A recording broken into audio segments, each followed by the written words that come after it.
Hello. This poem is called Warmer Days. I see the boy with a tattered jacket, worn a year and 3 years before, that didn't come from his father's sweat or his mother's love, but a stranger's outdated leftovers, a stranger father that he will never know. Warm just right so the wind slips over the tear, and the inches too short don't reveal much, but the fact that poverty is more chronic than his sniffles and his stretchy throat. He wears his jacket even in spring, it never leaves him. Neither does the cold memory of doing without. It doesn't keep him any warmer than the days that bring sunshine, but still no opportunity, still no full belly, no morsels of hope, no bites of enough, no delicacies of destiny. Thank you.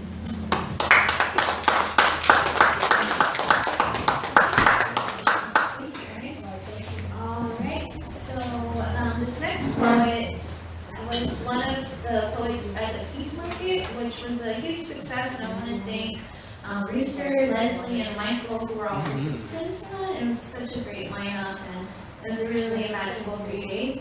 I may get dying inside from overwork, but y'all made it worth it in those 10-minute sets. So thank you for allowing me to take on that role and y'all saying yes. So yeah. So let's hear it. Round of applause for Leslie.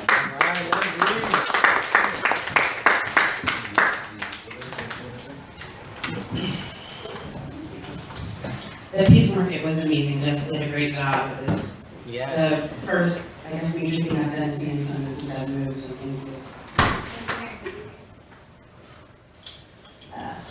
This is called Sheets and Ashes. You must still wonder why I never invited you to my house.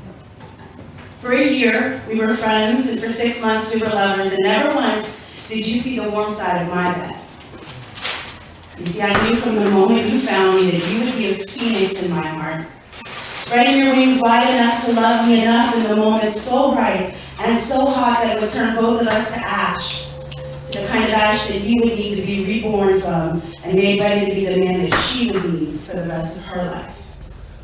And I'd never be able to sleep again in sheets that smelled like you, or that smelled like your smoke, so I kept my door closed to you.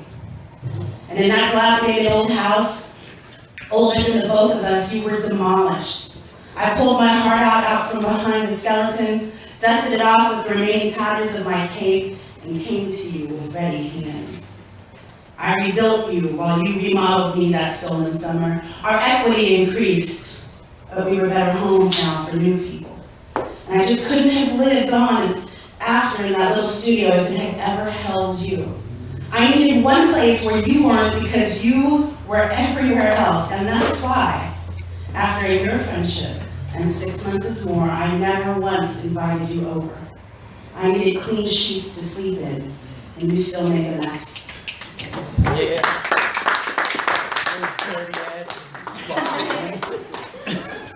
Oh, you're messing up. Analogies. No, that's good. I like it.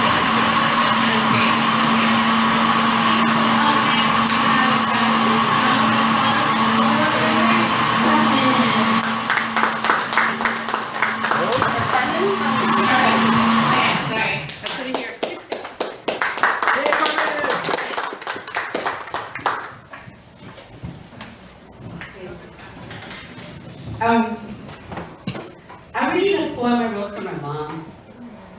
She passed away, she transitioned about a month ago. And anyway, this is for her. It's called God Used Her. My mom was a godly woman, though in the beginning she didn't claim it. Once she found Christ, a new relationship began, and everyone knew it. She claimed his gifts, she claimed his power, her focus was her life. She called to him in thanks and praise, but especially in strife. She prayed for her kid. She prayed her kids would know the Lord. She prayed for family and friends. She planted seeds of faith in us that would blossom in the end. God God used her to reach her neighbors, her friends and family too. Many souls that were once wounded found solace in a love so true. God gave her a faith-filled church that knew how to praise God. She joined them in sharing this love in missions at home and abroad. She ministered to strangers, to anyone she met. She ministered with faith, not easy to forget.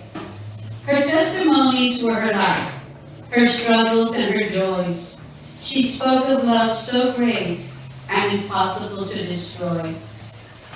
She ministered to her doctors, her nurses and caregivers, amplifying the great love that her faith in God did give her.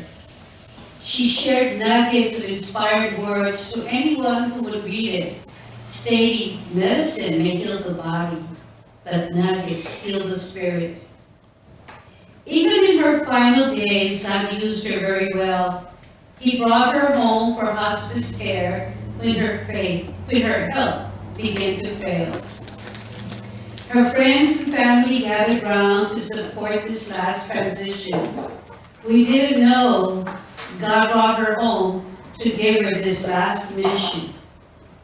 She wanted her life to have meaning, even when she died. To God be the glory if I live. With God, I'm ready to abide. Her last days were full of love. She had so much to share. She showed us how to die in faith, with joy and not despair. She loved everyone that came by, yet this message she did share. If I missed you while I was here, I'll see you over there. My mom was a godly woman, and God did use her well.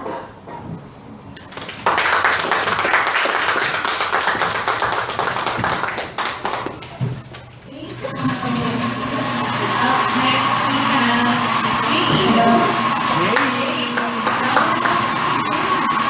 Let's go.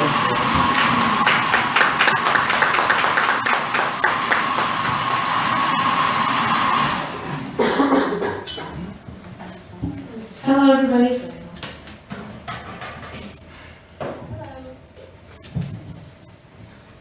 You are a mystery. Deep, deep down where the light dare not go is a place not quite known. So people label it unsafe or dangerous, but there's only beauty to be found in the depths of your very being, a treasure that's worth seeking. You, my dear, are the ocean, so mysterious yet so well known. Everybody knows what you are, but they don't know you. They don't see all your hidden treasures. They don't see your beauty. They see the sharks lurking and dangerous characteristics. But what they don't realize is you're not supposed to be tampered with, because my love, you're a force truly great. You show your beauty, and we take it for granted, taking what we want and leaving you with less and less every time. Well, I say, let her waves crash on your beach, let her salt dry up your skin, because maybe you deserved it. Taking advantage of such a beautiful, powerful soul. You must have a death wish, because as you did it, I knew that she would take what you used to stir her waters and turn it against you, as she takes it away and leaves you stranded on an island of your imagination, leaving you there till you find an escape from the storm you just put yourself in. And when the people who called for help finally find you and ask you how you got to this point, you will hang your head in defeat and say, I tampered with the ocean.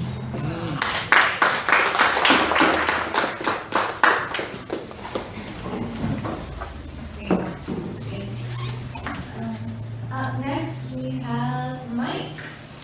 Yeah, round of applause. All right, let's go, Mike. How you doing? Doing well. Alright, so the piece I got is called teaching. I was told the true definition of a man was to never cry. Will you kiss my forehead before bed, before I lay my head on your bosom? Teach me how to open my heart and enjoy all the wonders in the world. Teach me that not every tear comes from sorrow. Teach me how to love. What is love? Love is when the music hits your soul and brings out your inner child. Music So, child, the inner workings of what we work in tend to get a little distorted out of context or a little wild. This L-O-V-E is never easy. She says she needs me. I tell her to take a step back, grab a seat, because all you have to do to please me is keep it peachy, clean, or PG. Teach me how to love. Teach me that there's nothing in this world better than loving you. There's no I in team, but there's an us in trust. The reason I love is to share your strength, so it's not a burden for me to carry another boulder. When my heart is cold, I mean cold as ice. Be my shining light. Be my supernova. Teach me how to love. Show me the many stars in the sky. Tell me about the time you shot for the moon but ended up on Jupiter, or how Saturn's rings are so tantalizing. We could talk about Pluto for hours. Show me that I'm better than the old me. Because when I look in this mirror, this teach me seems to disagree. If I wear my heart on my sleeve, why do I feel the need to buy another sleeveless? If I say we're all kings and champions, why when I look at my fingers, they're all ringless? I need you to teach me how to love. When you kiss my forehead before bed, before you leave for the night, when you crack the door and please, leave on the hallway light. The first step to mend a shattered soul is to ask for help. So will you teach me on how to love myself?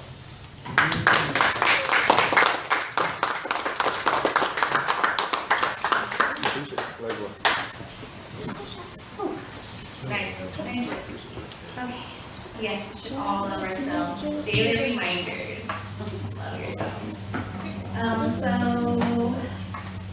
So let's hear a round of applause for the four. This is a great way for documenting our work. So huge round of applause for the four.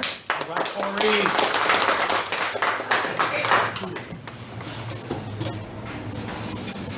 Well, this is the eve of Donnie D's birthday, yo. Yeah. So this one's for him.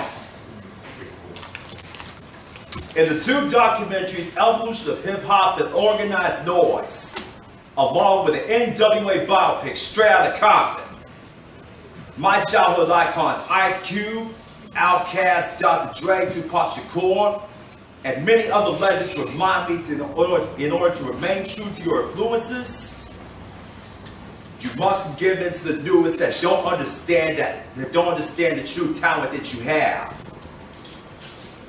Allow me to propose that I am the Donnie D American. I'm Donnie D American, and my parents' influences of George Clinton, Earth, Wind and Fire, the Spinners, Motown legends including the Jackson 5, and the late Marvin Gaye continues to electrify millions who enjoy hearing the old school. I actually identify these tunes as throwbacks for the 60s and 70s. I'm Donnie D American. I enjoy the scenes of Omar X's JQ for the 1992 Tupac film Juice, when he rehearses and scratches against the majesty you all wanted to juice, destroying the brain of the upbeat style to pump it up for the vacuous crowd. That was my time when a mixed masters beef with the other is settled in a DJ battle in the United States. I'm Donnie D American, and I don't care if the new school of crappy music for repetitives, including those fools Robin Thicke and Pharrell are untalented fools for stealing Marvin Gaye's Got to Give It Up for blurred lines. But I still have mercy for my rap influence T.I. because he wrote his own words. He just needs to be careful on who he collaborates with. I'm Donnie D American, and the sounds and poems of Gil Scott-Heron has lifted my father's spirits to the stratosphere with a bottle, inspiring him on the date of April 26th of 2016 to perform a new deal in which he states that in believing in his convictions, he's been convicted of his beliefs. I'm Donnie D American, and the legacies of the world's most dangerous group, NWA, the political public enemy, and the bad boy death row beef have flown through the veins of the people who understand the realest crap. Lastly, I am the Donnie D American, and during the tragedy of a fellow poet who means a lot to me, that man has remixed her words into the hip-hop sound on the 12th of February last year. Because not only that my allowance for him is formed, we will continue to show the world that the old school era will not get screwed over again and again until the day we no longer exist. But the legacy will continue. Happy belated birthday, Donnie D.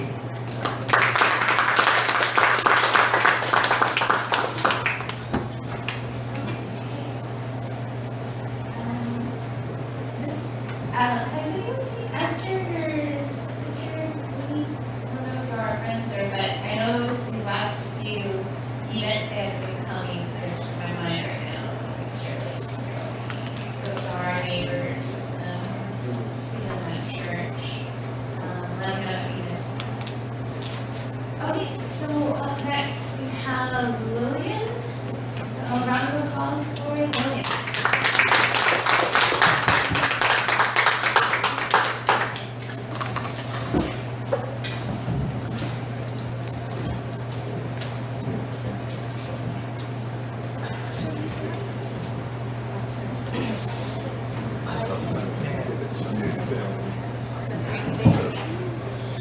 Yes. The rhythm, the rhythm. This poem is called Blood Pressure. I saw the canvas and the spray. I saw his hands as they swayed this way and that way and sprayed. The drawing was beautiful, as handsome and beautiful as the artist himself. His back was strong and lean. He wore a long jacket. He was thin, had long hair, had strong arms. I know because he gave me a hug. Then I wondered what it would be like if he painted me. I'm sure he could cover all the scars and blemishes. He seemed to see beyond me. Beauty as he looked into my eyes felt as though he could see my soul. What was he thinking? I wondered and pondered to myself as I walked away.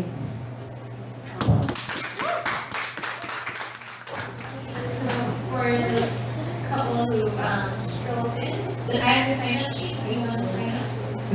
So up next we have Dolores. Dolores, you want to pause for Dolores?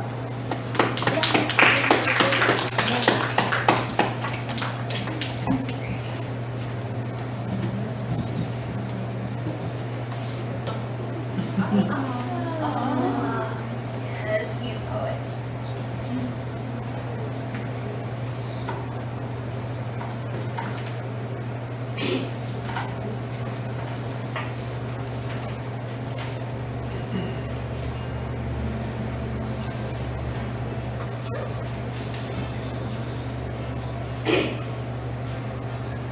Here I am again in the same old situation. Why does the God thing have to be so complicated? Should've played it cool, instead I made a fool of the things I do.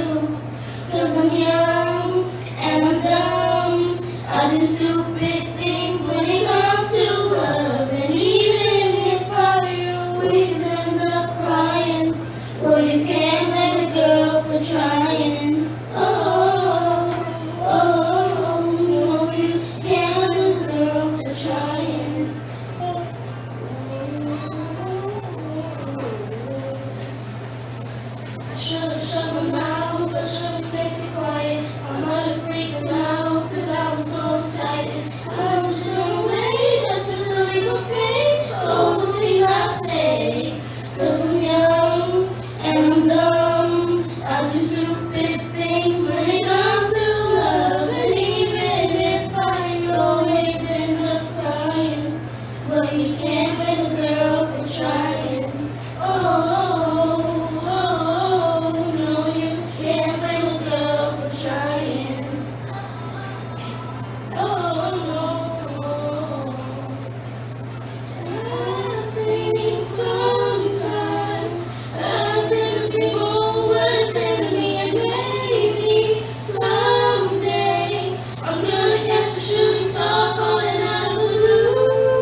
the big things when it comes to love, and even if I always end up crying, well, you can't.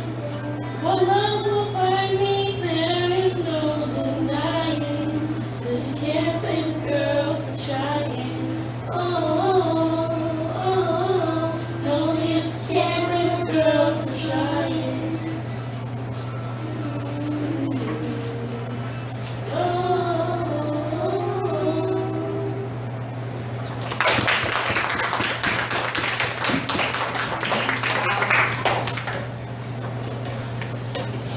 So it's like a girl band or sisters? Oh, we're sisters. Great. Who's the song by?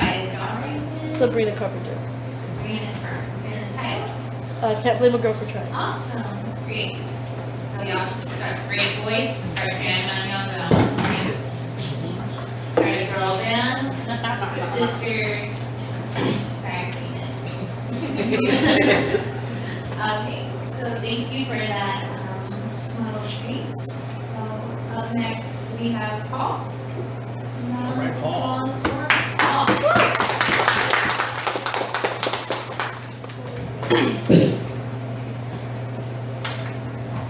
Hello, everybody. Hello, Paul. How are y'all doing today? I'm gonna read a poem. Yes.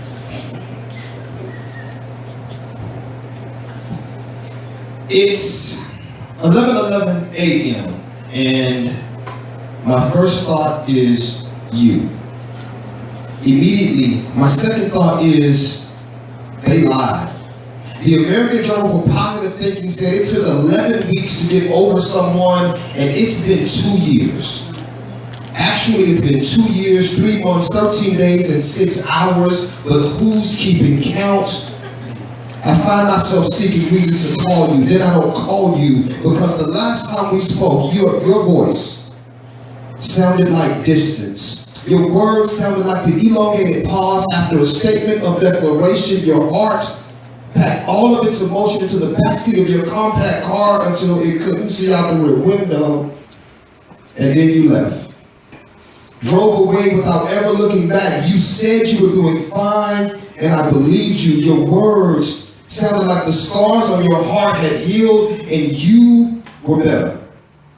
You were light years past us, past me, past the bullshit, heartbreak, and pain. You were gone, and I guess I was better too.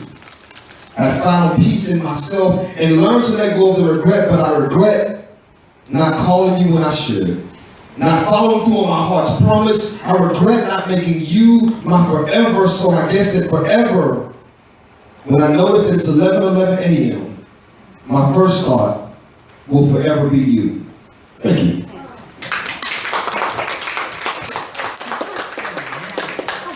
I love poetry. So sensitive. Tis the season. So is there anyone else, before we could, I know it's early, sorry. We're rolling with the boat, y'all. So, is there anyone else? No? Then, hang on, I have Brewster's bio. Please, anyone but Sorry. anyone but So, off the top of my head, Brewster was there when I first ever performed on mic, and so, and Estes, Hamana, Rocky, and Eddie will all be really close to me because they're people from the poets from the community that came out to the open mic that I organized as the president of MASA, Mexican American Student Association.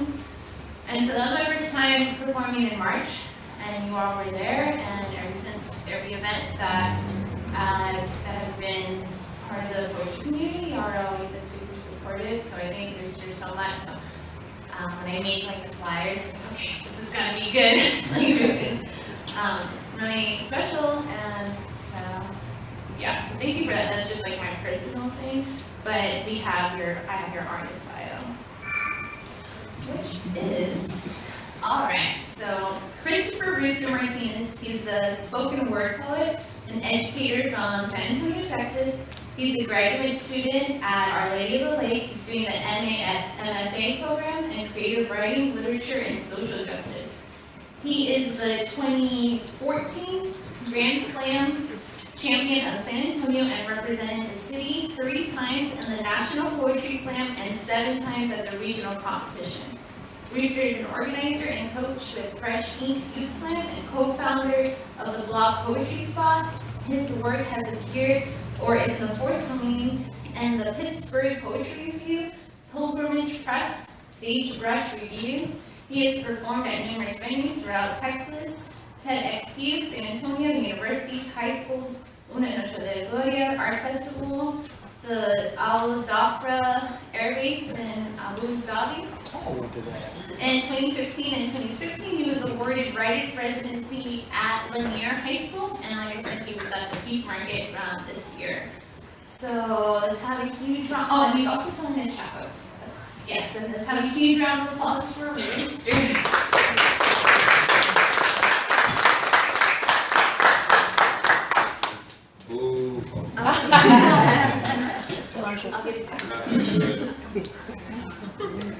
How's everyone doing? Great. My voice is not really that deep. I just felt like trying it out like that once. Thank you all for coming out. I hope y'all are having a great Wednesday. Holidays are almost here. Thank you so much to Barrio Barista for putting this on. This is like year 2 coming up for y'all, right? So this is like great. Like more and more poetry spots are just popping up left and right all over the city, and it's a wonderful thing to see because we're like the 7th largest in the nation, and there's really no excuse. Like you could have these happening every week, and it's just wonderful. I'm gonna read a few poems out of my latest chapbook, Sangria, which I do have for sale, and I'll give more details on that later. But first, this is a true story.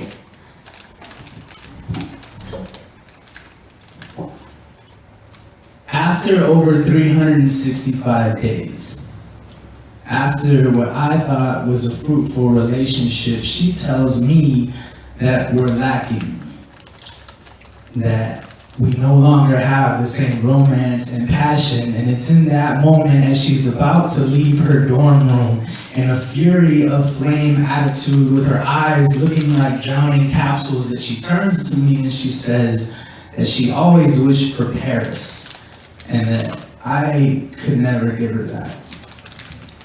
So in the solitude of her room, out of some popsicle sticks and glue, I created the Eiffel Tower. I wrote Je t'aime on 55 post-it notes and scattered them, smoked the last of her cigarettes, farted, and left. Later, when I received a text from her, it said, "You are a douche." Great French word. I responded back, "Oui." Thank you.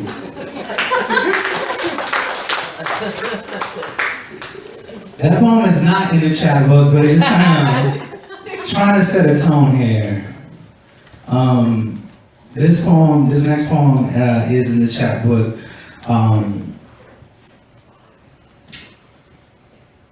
This is called 1995 in San Antonio, after Hanif Willis Abdurrahim. 1995. Before the streetlights turn on, dealers hid in broad day, prefer doing dirt after dust drapes our neighborhoods like plastic covers on couches. Every kid in the West Side in 1995 wanted to be Vinny Del Negro. Forgot the NBA player stands 6'4" while most of us never grow past 5'7". But he looked like us, and hoop dreams became stunning. Kids played all summer hoping to hit a game-winning shot, but then the movie Friday came out, and like a weekend in summer, it confused us. Everyone saw the film and couldn't discern the truth from the fiction. We died laughing. Historically, tears varnished the truth in our comedy. Who hasn't lost a job around here?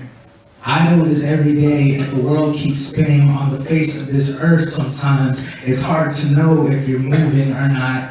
So kids who couldn't grow into NBA dreams opted out, became big worm instead. New neighborhood basketball slowly deflated, and the street lights came on, and less of us went home.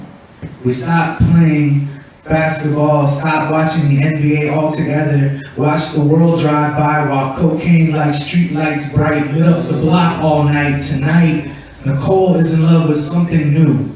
The spike makes her higher than herself, lets her love herself for once. And once, Grandma said all you need is love and the belief in something higher than yourself. But Nicole pricked her skin and God came through. I think she was confused. Tonight, who needs daylight? Our best years might already be behind us and the mayhem is in full swing. Who needs direction in a labyrinth? School, who needs books if everything's on fire? Senora quit yelling herself hoarse, trying to get these kids indoor after the streetlights glow. That time when nothing good ever happens and people become the smoke they choke to death on. And I document everything my eyes weren't too afraid to see. And I recall every lost apology my cousin gave when things came up missing, and I miss her. And to this day, I still want to sink a game-winning shot and tell the world I'm from right here.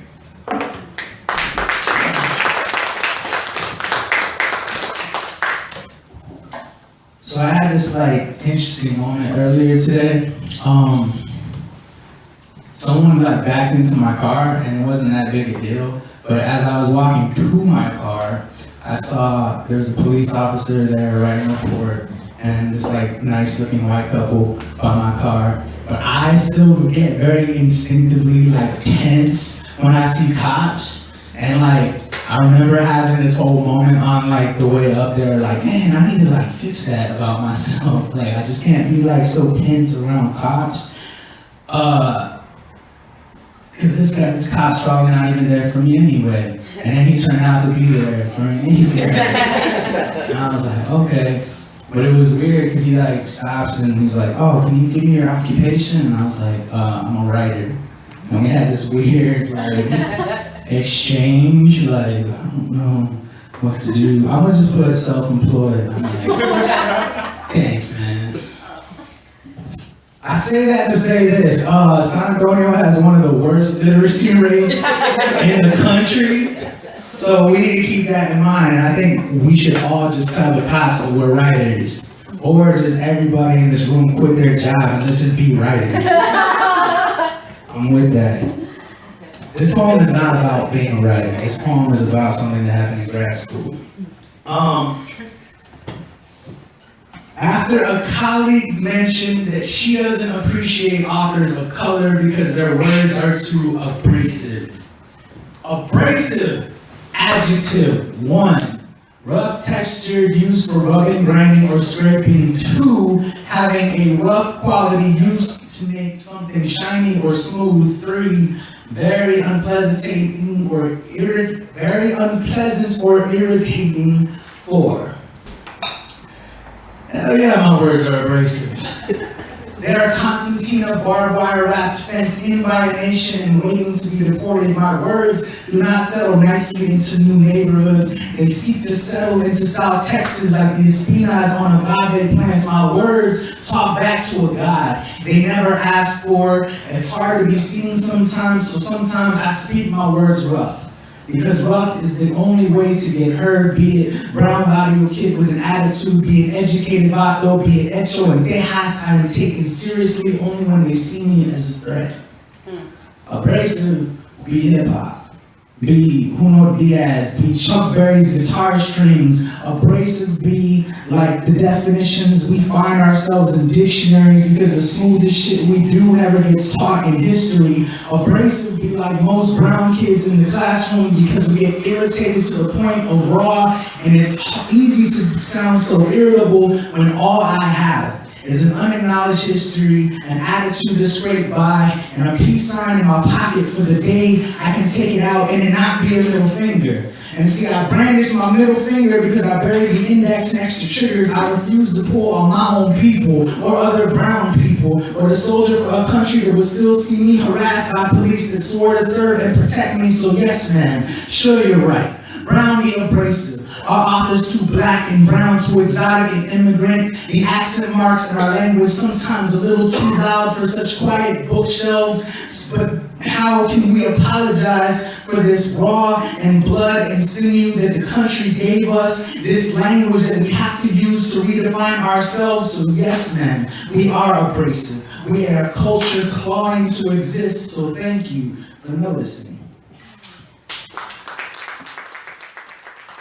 Everyone can go like patron the bar and buy some coffee, some delicious coffee here. Thank you so much to Gilbert for all his amazing confectionery wizardry behind horchata lattes and the rest.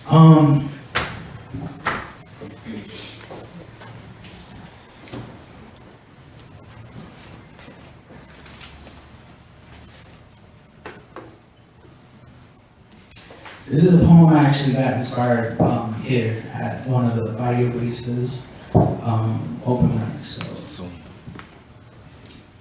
From either coast and at the bottom of the map, I wax and wane poetics at my local cafe. Engage with the bureaucracy of words, cryptic little words abounding with the right and wrong, all or nothing every second when a poet, Alan, walks in and sits. Jewish bodhisattva without eye contact, as if he and I were lifelong friends. He quickly reaches and peruses the menu. He asks me, what's good here? He, Ginsberg, I like Corso, Burroughs, Kerouac. Less traveled, but just as thorough. He says there aren't any great cities left in America. He speaks softly but with clear authority. He says the mechanisms in man ache the heart. I say, I recommend the horchata latte and the barbacoa grilled cheese sandwich. And what the hell did you mean by that last statement? He says most vegetarians are okay to eat fish because they don't have feelings like other animals. Says maybe we believe that because fish wouldn't need vocal cords underwater. Says this country is underwater and we are the fish. His voice quivers slightly, a quake in my landmass, and orders the barbacoa grilled cheese and horchata latte from a former Navy, Americano barista named Gilbert. And upon service, Alan says this is a confusing dish. I say it's the most puro thing in that town. He says that word, I've heard it all day. Where does it land in your world? I say it's like life, but it's not like that. It translates to pure, but it's not like that. And Ginsberg asks, is it ever? I say, yeah. It's like getting what we were expecting, and it's exactly as what was expected, good or bad. That is puro. It will be the way it is regardless of its conditions. Take here, for instance. The city cannot forgive itself for its multitudes. It wishes to fit into better sweatshirts, but loves tacos too much. And for as much spirit that we derive from dancing, we get just as much from beer and familia and sex or bad sex. And why wouldn't we? Because out there is a country where people step out each day on the wrong foot and hope. Here, we know what we're getting and we're satiated, but we never leave the table early because we have so much love.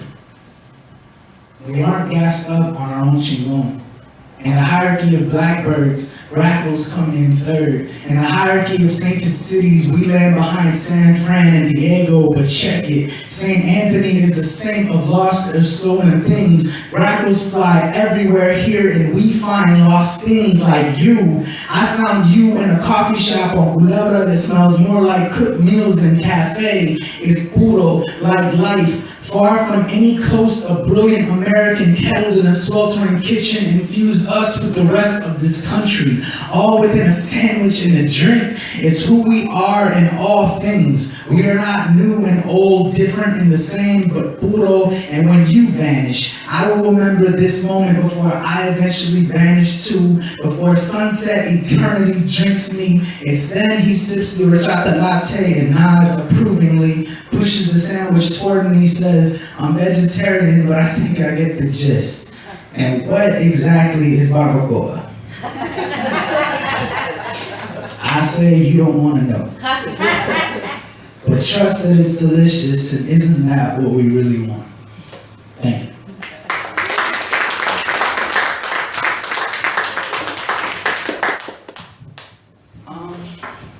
So I'm gonna do one last poem. I'm 33 years old this year, and that's really cool to me because I did not think I was gonna live past 25. Wild shit aside, I'm very glad to just be able to say that I do poems that people enjoy.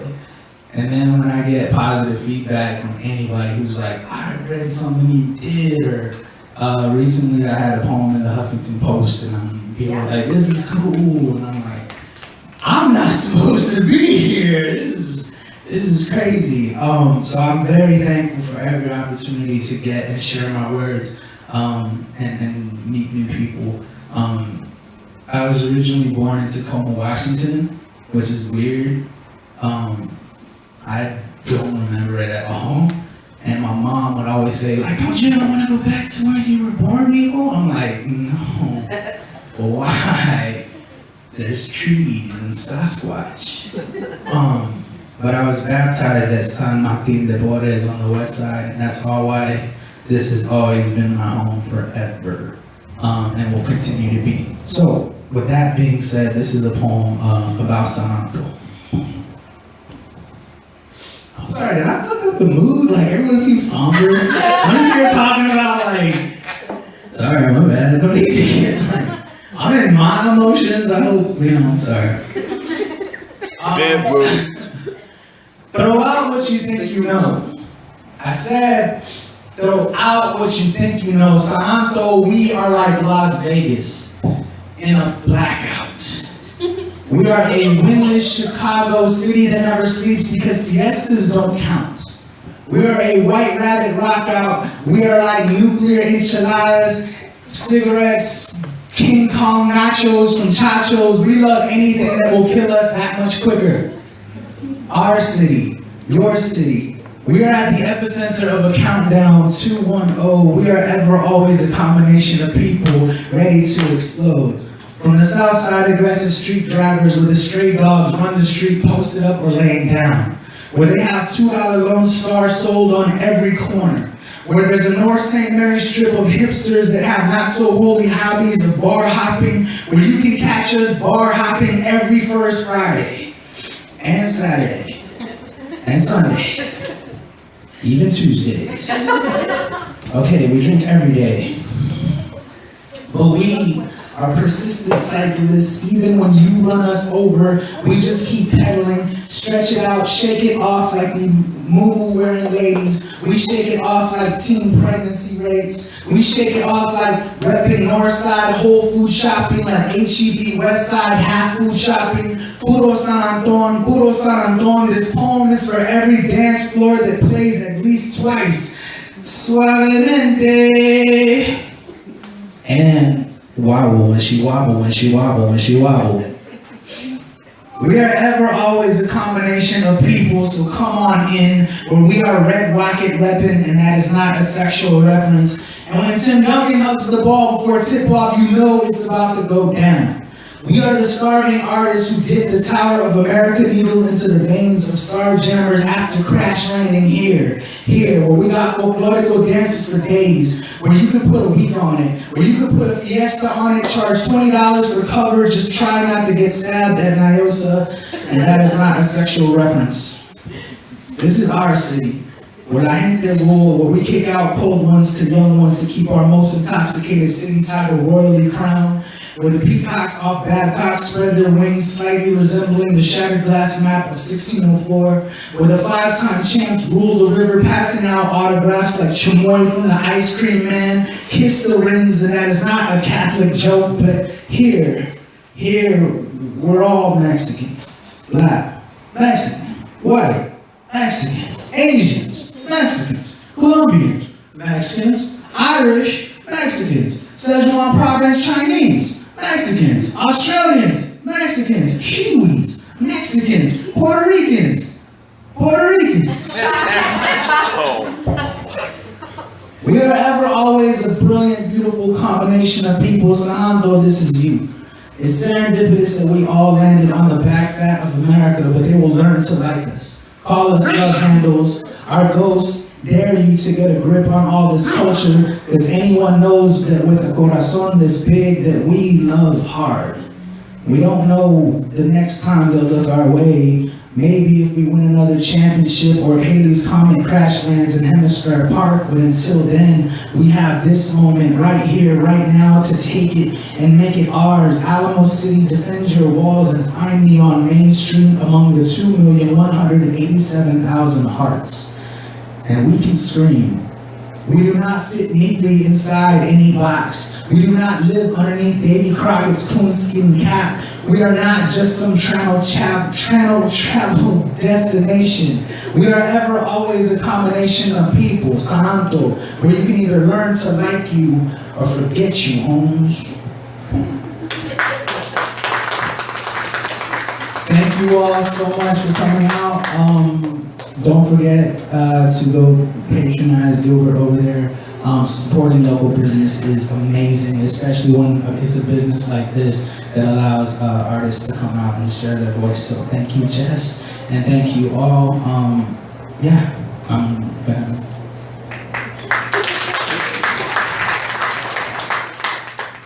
So quick break, I'm gonna walk around and